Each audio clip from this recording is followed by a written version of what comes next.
Kethvaran had seen war for 200 years, and he believed nothing could surprise him anymore. He stood on the bridge of the unyielding mandate and watched the stars through the viewing screen as dozens of ships gathered in formation around. The flagship, the Vreth. Combat analyst had witnessed 37 species fight and die across the galaxy, and he had classified each one according to their threat level and combat effectiveness.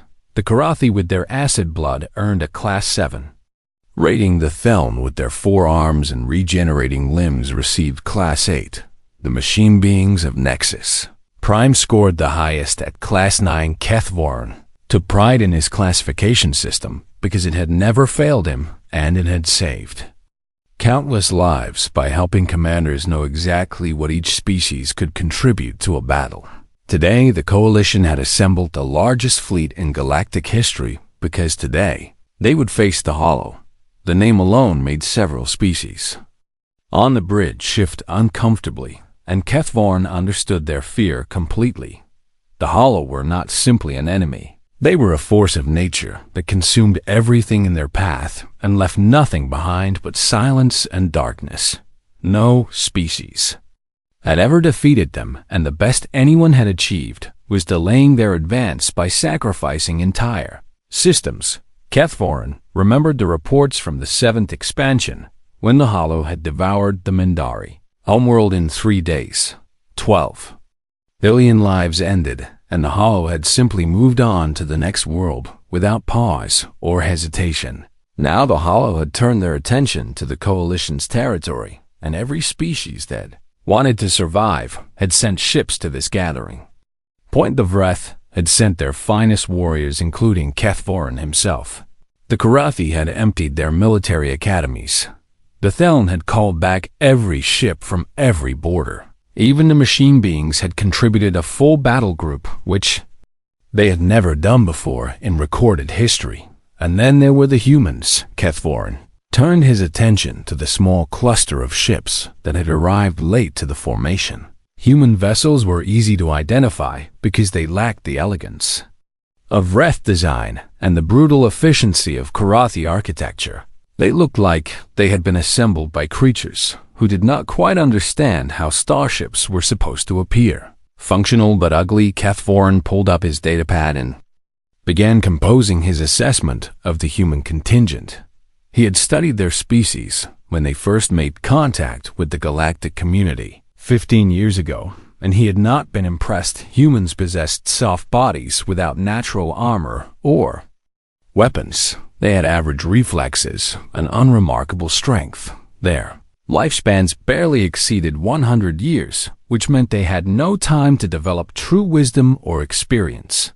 Most damning of all was their homeworld Earth was a death trap of a planet filled with predators and diseases and natural disasters, and somehow these fragile beings had clawed their way to sentience, despite everything working against them. Kethvaran had initially found that fact mildly interesting, but he had ultimately concluded that humans had simply been lucky. He typed his classification into the system: humans, Class 3 auxiliary support species. Recommend positioning in rear formations and non-combat roles. Low survivability probability in direct engagement with Hollow forces. Suggest using human vessels for supply transport and medical evacuation rather than frontline combat. He felt satisfied with his assessment because it was fair and accurate based on all available evidence. A chime sounded across the bridge, and Admiral Dasan's voice echoed through the ship. All vessels prepare for jump coordinates. We have received confirmation that the Hollow have taken the mining colony on Sethrak 7, and we will be engaging within 6 hours. Kethvaran felt his thorax tighten slightly at the news. Sethrak 7 had a population of 40,000 workers and their families, and if the Hollow had taken the colony, then those people were already dead or worse. The Hollow did not simply kill their victims. They transformed them into more Hollow and turned loved ones into weapons against the survivors. It was psychological warfare on a scale that broke most species before the fighting even began. Kethvaran looked around the bridge and observed the reactions of the various species present. The Karathi were checking their weapons with grim determination. The Thelm were performing their pre-battle meditation rituals. A young Mendari officer was quietly weeping because she had lost family to the Hollow and knew exactly what awaited them. And the humans, Cathvoran, blinked all four of his eyes in confusion. Because the humans were not reacting the way he expected, a group of human officers had gathered near the tactical display, and they were not showing fear or anxiety or solemn determination. They were smiling. One of them actually laughed at something. Another said, and Cathvoran felt deeply unsettled by the sound. Did they not understand what they were about to face? Had no one explained to them what the Hollow could do? He made a note in his datapad about possible human cognitive deficiency. Regarding threat assessment, perhaps their short lifespans prevented them from truly comprehending extinction-level dangers. A human officer separated from the group and walked toward Cathvoran with a confident stride that seemed entirely inappropriate. Given the circumstances, she was female, according to human gender indicators, and she wore the insignia of a lieutenant commander. "You are the Vreth analyst, yes?" she asked, and her translator rendered her words in acceptable galactic standard. "I am combat analyst Cathvoran," he replied formally. "I am responsible for assessing the combat capabilities of all coalition species." The humans smiled at him, and Cathvoran noticed that humans showed their teeth when they smiled, which was a threat. "Display in most species? First time fighting alongside humans?" she asked. "It is," Cathvoran confirmed. "I have reviewed your species data, and I have submitted my recommendations for your deployment and support roles." The human's smile widened, and something in her eyes shifted in a way that Cathvoran could not quite identify. "Support roles," she repeated, and there was amusement in her voice. "That is adorable." Before Cathvoran could respond to the strange comment, the human reached out and patted his armored shoulder in what he assumed was meant to be a reassuring gesture. "Do not worry, analyst," she said. "We have got your back out there." She walked away to rejoin her fellow humans, and Cathvoran stood very still on the bridge. Something cold had settled in his thorax, and he did not understand why. He was a veteran of dozens of campaigns, and he had faced enemies that would make most species flee in terror. But something about the way that human had looked at him made his survival instincts whisper warnings he could not interpret. He shook off the feeling and returned to his datapad. Humans were a Class 3 species, and his classification system had never been wrong. 6 hours later, he would begin to understand just how catastrophically he had misjudged them. Sethric 7 had become a nightmare made real, and Cathvoran struggled to process what his eyes were showing him. Mayan colony had been transformed into something organic and wrong with hollow biomass covering every surface like a diseased skin buildings. That had once housed families, now pulsed with dark veins, and the air itself seemed to scream with frequencies that made his antennae ache. The coalition forces had landed in 3 waves, with the Vreth and Karathi taking the center formation while the Theln secured the flanks. The humans had been assigned to the rear as Cathvoran had recommended, and he had felt confident that his tactical assessment would be validated. Then the Hollow attacked, and everything changed. They came from everywhere, at once bursting from the ground and dropping from corrupted structures and pouring out of shadows that should not have been deep enough to hide anything. The Hollow were horrifying to witness because they had once been people Cathvoran recognized. The remains of Sethrak colonists in the twisted forms that charged toward the coalition lines with mouths open in eternal screams. There, bodies had been reshaped into weapons with bone spurs and razor limbs and too many joints bending in directions that made his mind rebel. The coalition opened fire, and the first wave of Hollow fell, but more kept coming because there were always more, and that was what made the Hollow so terrifying. Every defender who fell would rise again as another attacker, and the math of attrition always favored the swarm Cathvoran. fired his weapon from behind a barricade, and watched his shots tear through hollow forms that kept moving even as they fell apart. A Karathi warrior beside him took a spine through the throat and collapsed, and Kethvorin knew that within minutes that warrior would stand again as an enemy fear spread through the coalition lines like a disease of its own. The Theln on the left flank began to waver, and Kethvorin heard their commander shouting for them to hold position. A group of young Mandaree soldiers broke and ran toward the landing ships, and the hollow chased them down before they made it. Halfway, Kethvorin felt the battle slipping away, and he began to calculate retreat vectors. In his mind then he heard the humans. They were not supposed to be at the front, but somehow they had pushed through the coalition lines and were now charging directly into the thickest concentration of hollow forces. Kethvorin watched in disbelief as a human squad encountered a flanking attack that should have killed them all. Standard doctrine demanded immediate retreat when surrounded, but the humans did something that made no tactical sense. They charged into the ambush. The squad leader, a tactical sense, they charged into the ambush. The squad leader, a smear. Massive human male screamed something in their native language, and his soldiers followed him directly into the center of the hollow formation. It should have been suicide, but instead, it was slaughter. The humans moved through the hollow like they had trained for this exact scenario their whole lives. They covered each other without needing to communicate, and they seemed to know where their squad mates would be before they moved there. When one human ran out of ammunition, she did not retreat to reload, but instead grabbed the hollow by its malformed head and used it as a shield while her squad mate fired past her. Kethvorin had never seen anything like Ida. Human woman took a hollow spine through her shoulder, and the wound was severe enough that Kethvorin's medical training told him she should be incapacitated.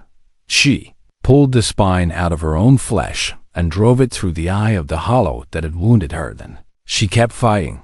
For 40 more minutes she kept fighting with blood pouring down her arm and her face locked in an expression that Kethvorin could not identify. It was not rage, and it was not fear, and it was not the battle calm that Vreth warriors cultivated. It was something else entirely, and it made his blood run cold across the battlefield. He watched other humans perform similar impossibilities. A sergeant found himself surrounded by a dozen hollow, and instead of trying to escape, he laughed.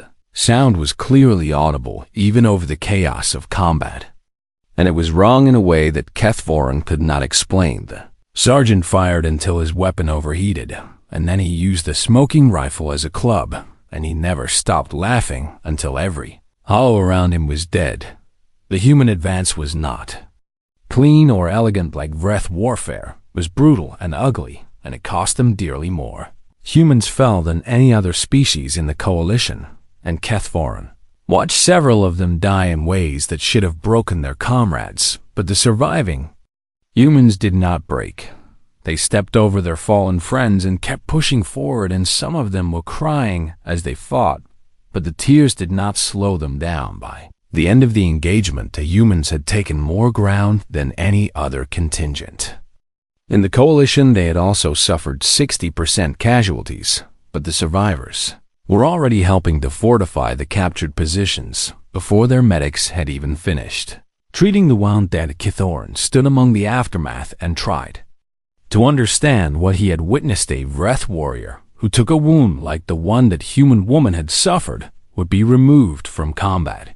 Immediately, a Karathi who found themselves surrounded would fight to the death with honor, but they would not laugh. No species in his 200 years of experience had ever charged into an ambush on purpose. He found the wounded human woman sitting against a destroyed wall while a medic worked on her shoulder. She looked exhausted and pale from blood loss, but she was alive, and she was eating some kind of ration bar, like she had not just performed the impossible. "Why did you not retreat when you were injured?"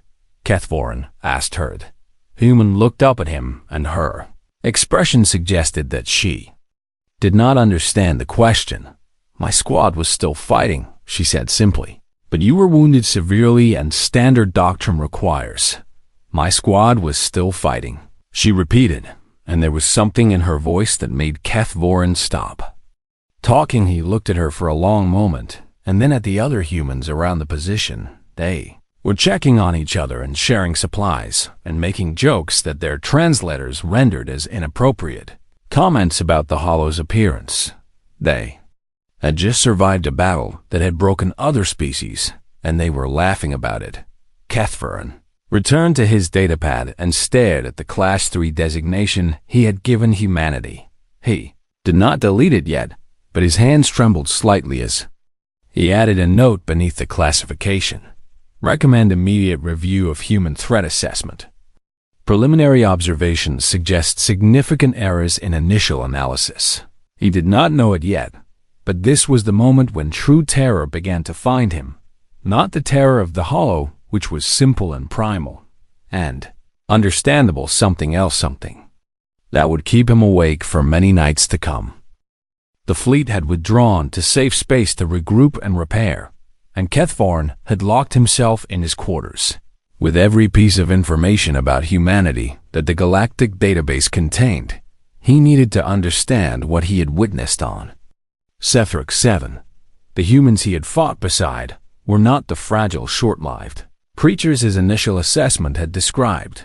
They were something else, and he needed to know what. He started with their biology, and what he found made his antennae flatten against his skull. Humans had evolved on a planet that seemed designed to kill them. Earth was a world of extremes with temperatures that ranged from frozen wastelands to boiling deserts and oceans, filled with predators and land covered with venomous creatures. But the most disturbing detail was how humans had survived. They were persistent predators. Kethvorin read the words 3 times because he was certain the translation must be wrong. Most predator species relied on speed or strength, or ambush tactics to catch their prey. Humans did none of these things. Humans simply followed their prey until it collapsed from exhaustion. They could not outrun the animals they hunted, but they did not need to. They would track an animal for hours or days, walking steadily forward while their prey sprinted and rested and sprinted again until its body simply gave out. The human would still be walking when the animal could no longer stand. Kethvorin felt something cold settle in his thorax. As he considered the implications, humans were not built for explosive violence like the Karathi. They were built to not stop. They were built to keep going long after any reasonable creature would have surrendered to exhaustion or pain or despair. He moved on to human history, and what he found there was worse. Humans had spent most of their existence killing each other. War after war after war, stretching back to the beginning of their recorded time and continuing right up until they achieved spaceflight.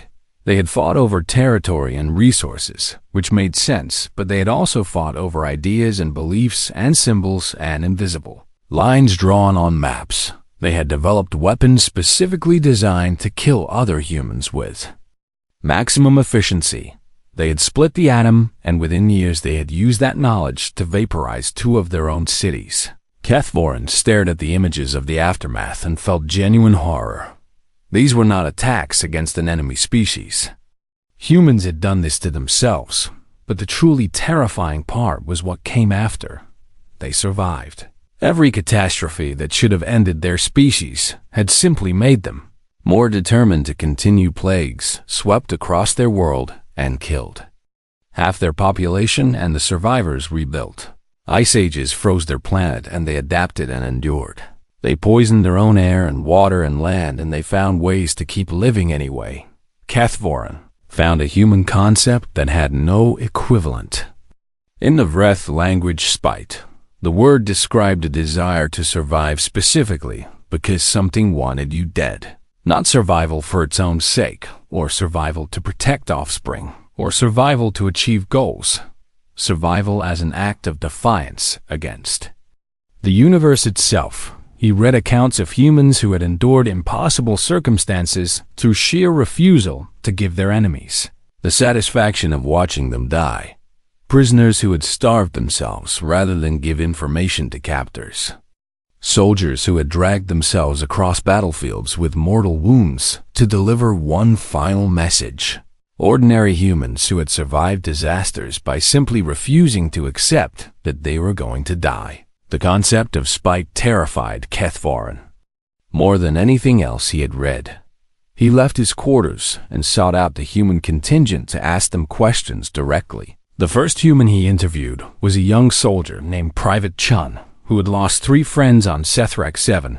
How do you keep fighting after watching your companions die? Kethvaran asked. Chun looked at him with red eyes that suggested recent weeping. Because stopping would mean they died for nothing, the human said. We keep going so their sacrifice meant something. But the fear, Kethvaran pressed. Surely the fear becomes overwhelming. Chun actually smiled at the question, and Kethvaran found the expression deeply unsettling. We are always afraid, analyst, Chun said. Fear is normal for us, and we feel it. All the time. Then how do you function in combat? We learn to work around it. Chun shrugged. Fear tells you something is dangerous, but it does not have to stop you from doing what needs to be done. Kethvaran had no response to this Wrath warriors.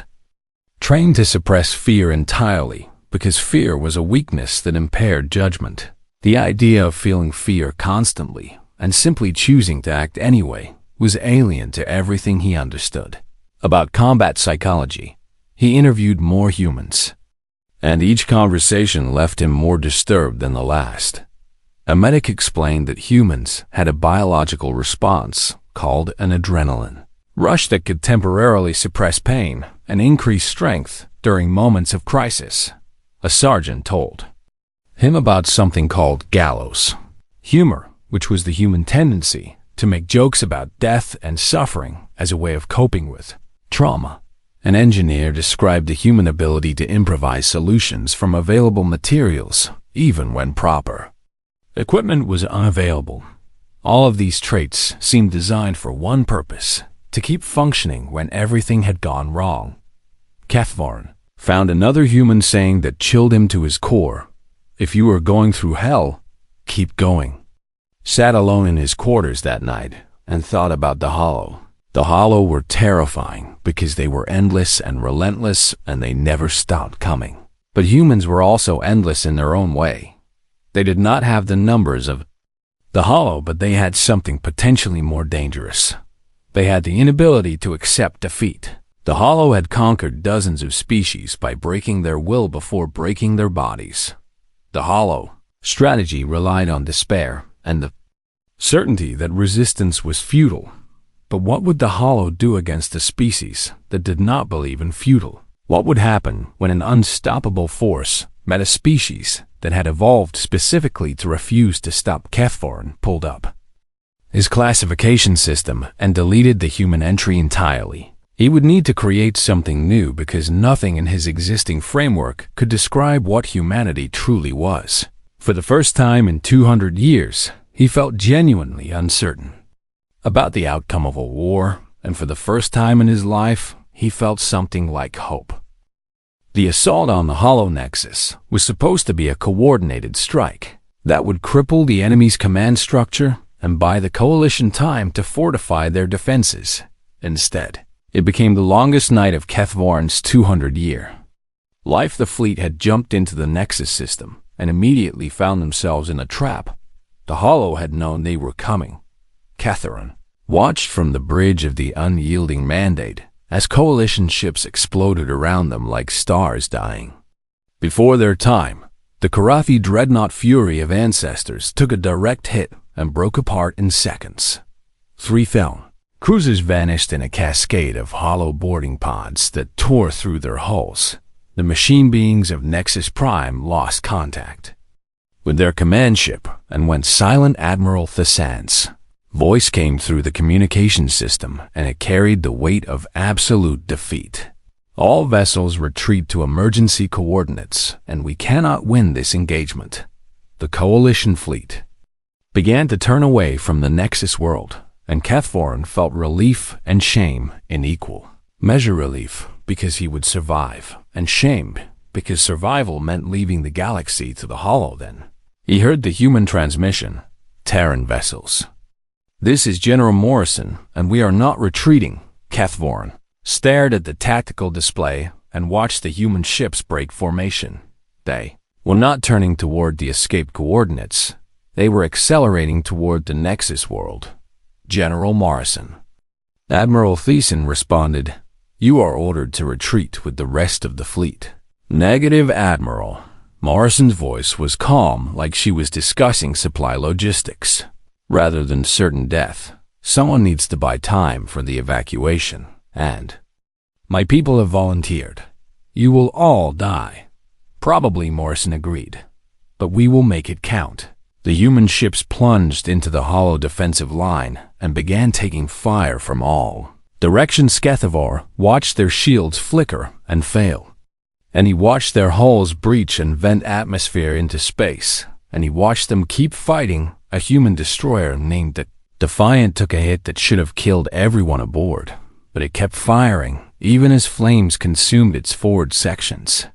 Frigate called the Never Surrender rammed itself into a hollow carrier when its weapons went offline, taking the enemy vessel with it to oblivion. The humans were dying, and they knew they were dying, but they refused to die quiet like Cathvoren made. A decision that surprised him more than anything else in his long life. "Helm," he said, "bring us about and take us to the human position." The bridge crew stared at him in shock. Analyst Cathvoren, the helm officer, stammered, "The Admiral has ordered retreat." "I am aware," Cathvoren replied. "I am volunteering to stay with the humans, and I will not order anyone to come with me." He stood and walked toward the shuttle bay, expecting to make this final journey alone. By the time he reached the shuttle, 12 other Vreth had joined him. They did not speak because there was nothing to say. They all understood that they were choosing to die, and they all understood why the liner stood. Shuttle landed on the Nexus world amid chaos and fire, and Cathvoren found himself fighting beside humans for the second time. But this battle was nothing like Sethrak 7. This was not a fight for territory or resources.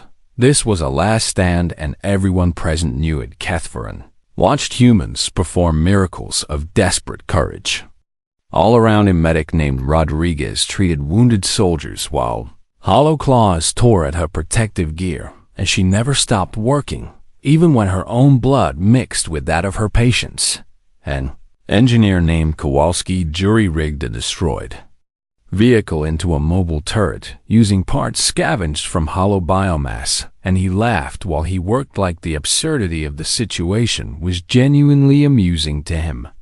A squad leader named Jackson found himself out of ammunition, and he picked up a piece of debris and used it as a club until another soldier could throw him a fresh weapon. Cathvoren fought until his weapon overheated, and then he fought with his natural claws and his armored fists. He was wounded 3 times, but he kept fighting, because the humans around him were wounded worse, and they had not stopped. At some point during the endless night, he found himself back to back with Captain Morrison herself. She had come down from her ship when it was destroyed, and she had been fighting on the ground ever since. Analyst. She greeted him without looking away from the hollow she was shooting. "Glad you could join us. I could not let you die alone." Cathvoren replied. Morrison laughed, and the sound was warm and genuine despite everything. "That is very human of you." They fought together for what felt like hours, and Cathvoren lost track of how many. Hollow fell before them. He saw Captain Reeves go down with both legs torn away by a hollow brute, and he watched in amazement as Reeves propped himself against rubble and kept firing. "Lost my running shoes," Reeves called out to his squad. "Guess I'm staying put." His soldiers laughed, even as they formed a protective circle around their fallen captain. Then the humans began to sing. Cathvoren did not understand the words at first, but his translator slowly parsed the meaning. It was an old song from Earth, about defiance and survival, and refusing to surrender, even when all hope was gone. The humans sang it together, and their voices rose above the sounds of battle. Other soldiers joined in, even the wounded ones. and soon the entire human contingent was singing while they fought, and Deeketh, Warren, felt something he had never experienced in 2 centuries of warfare. Hope not. The logical assessment that victory was possible, but something deeper and more primal. The belief that these humans would find a way, because giving up was simply not in their nature. Then the sky lit up with new signatures, and Warren looked up to see ships dropping out of faster than light travel. They were human ships, but they were not part of the coalition fleet. There were hundreds of them. The transmission came through on all channels, and a new voice spoke with absolute authority. "This is Admiral Chun of the Terran Emergency Reserve, and we are here to inform the Hollow that nobody dies alone." Morrison stopped firing long enough to look up at the sky, and Warren saw tears streaming down her face. "Those magnificent bastards," she whispered. "They actually came." The battle turned in that moment, and Warren finally understood the most terrifying thing about humanity. They did not just refuse to give up on themselves. They refused to give up on anyone they considered worth saving, and somehow in the middle of this desperate last stand, they had decided that the coalition was worth saving too. The Hollow had made a terrible mistake when they attacked the galaxy. They had given humanity something to protect. The Terran Emergency Reserve changed everything. Warren watched from the ground as hundreds of human warships tore through the Hollow defensive lines with weapons that the coalition had never seen before. The humans had been holding back all. This time, they had presented themselves as a minor species with limited military capability, and all this time they had been hiding an entire fleet designed specifically for moments like this. Admiral Chun's voice coordinated the assault with cold precision, and the human ships moved like a single organism, just as the human soldiers had moved on Sethrak 7. They covered each other without needing orders, and they adapted to every Hollow countermeasure within minutes. The ground forces pushed forward with renewed strength, and Warren found himself part of the spearhead that breached the Nexus core. The Nexus world was not just a Hollow base, it was a Hollow creature. The entire planet was alive and aware and ancient beyond comprehension. As they fought deeper into its structure, Warren could feel the thing watching them was something that might have been curiosity. Then the Hollow did something unprecedented. It spoke. 1,000 mouths opened across the walls and ceiling and floor, and they all spoke in perfect unison with a voice that resonated in frequencies that made Warren's bones ache. "We offer terms," the Hollow said. The coalition forces hesitated, but General Morrison raised her hand, and the humans stopped firing. "Speak," she commanded. "We will withdraw from this region of space," the Hollow continued. "We will seek sustenance elsewhere, and you will be spared." Warren felt relief flood through him, because this was more than anyone had ever achieved. Against the Hollow, this was victory, but Morrison's expression did not change. "You came to our galaxy," she said, and her voice was quiet, but it carried across the chamber. "You ate our colonies. We require sustenance." The Hollow replied, "This is our nature. You took our people," Morrison continued. "You turned them into weapons against their own families. This is efficient." Morrison smiled, and Warren felt his blood turn to ice. He had seen humans smile before, but this was different. This was the smile of a predator that had cornered its prey. "We are not here to make you leave," Morrison said. "We are here to make sure you never threaten anyone again." The Hollow's 1,000 mouths twisted in what might have been confusion. "You would reject our offer of peace. There is no peace with something like you." Morrison replied, "There is only the hunt, and you made the mistake of making us the hunters." She raised her hand and gave a signal that Warren did not recognize. The human forces parted, and a team of engineers moved forward carrying a device that pulsed with energy signatures that made Warren's sensors scream warnings. "What is that weapon?" he asked. The human soldier beside him answered without looking away. "From the Hollow. We call it the Prometheus device, and it was designed specifically for this moment." "What does it do?" The soldier's smile matched Morrison's. It makes them feel it. The engineers activated the device and the hollow screamed not the shrieking of combat or the sounds of dying drones, but a scream of genuine agony that echoed through every mouth on the planet. The weapon was not simply killing the hollow. It was causing the ancient creature pain that it had never experienced.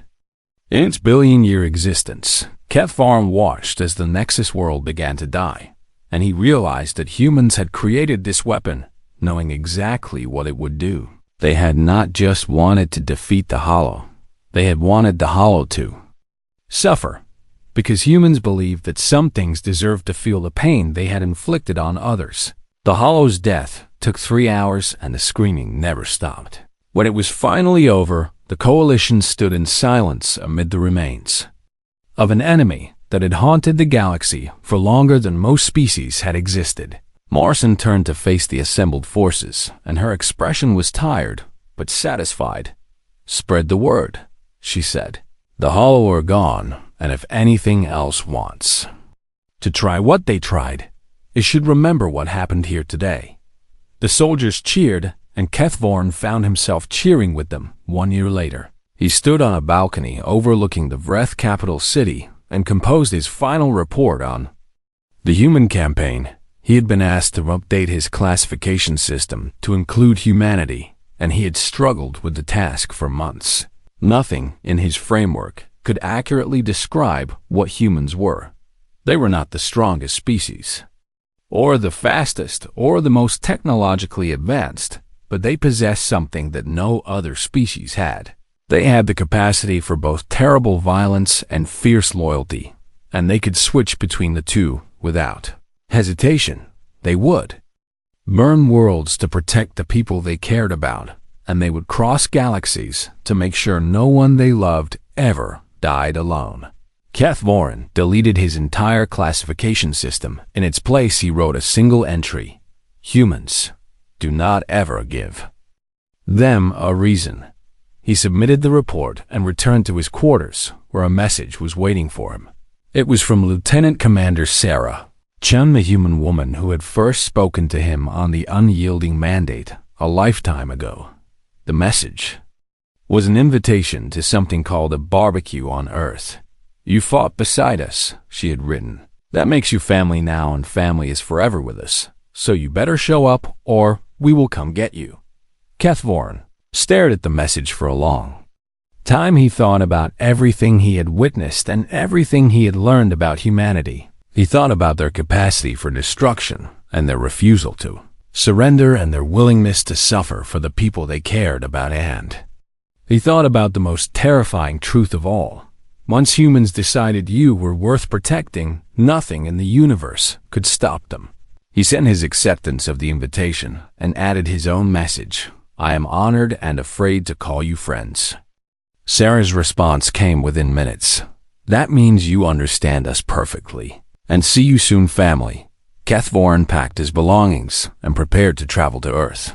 He had spent 200 years studying the galaxy's most dangerous species, and he had finally found the one that terrified him more than all the others combined. And now he was going to eat grilled meat with them in their backyard. He supposed there were worse fates than being adopted by apex predators. At least they would never let him face the darkness alone.